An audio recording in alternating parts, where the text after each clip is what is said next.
सुलू रसोईमध्ये तुमचं स्वागत आहे. बटाटा क्रिस्पी बनवताना कशी चूक होते, ज्या कारणामुळे बटाटा क्रिस्पी बनत नाही, आज मी त्याचं सोल्युशन दाखवणार आहे. 2 बटाटे घेतले आणि ब्रेड क्रम्ब घेतलं 1 वाटी. अर्धा वाटी मी घेतले मैदा आणि अर्ध्यापेक्षा कमी वाटी घेतलं आहे मी कॉर्नफ्लॉवर. आणि 1 कांदा घेतला आहे बारीक चिरलेला, तोही टाकला. आणि कोथिंबीरही 1 वाटी घेतली बारीक चिरून, तेही टाकलेली आहे कोथिंबीर. आणि मी चिली चटणी घेतली, जे तिखट असते, आणि चिली फ्लेक्स पण घेतलं. आणि त्यामध्ये मी टाकलं आहे तिखट. आणि त्यामध्ये अजून टाकलं आहे मी स्वादनुसार मीठ. आणि परत एक साहित्य राहिलेलं आहे, ते आहे म्हणजे आपलं ब्लॅक पेपर. ते मी छोटा चमचा टाकलेला आहे. आणि 2 चमचे बटर टाकलेले आहे 2 चमचे.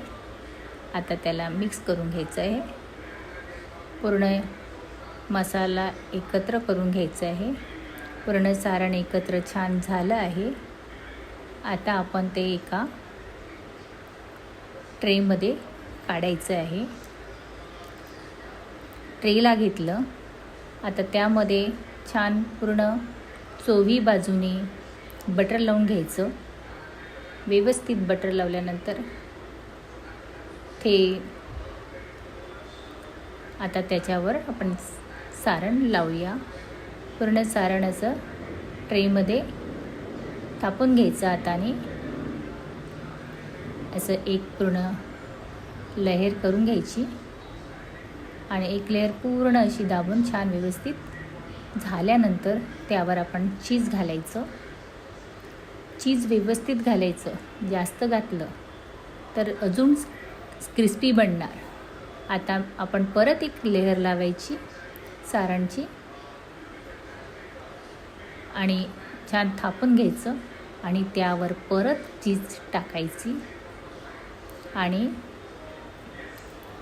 एअर फ्रायमध्ये 180 सेल्सिअसवर ठेवायचं. आणि आपलं बटाटा क्रिस्पी तयार होणार.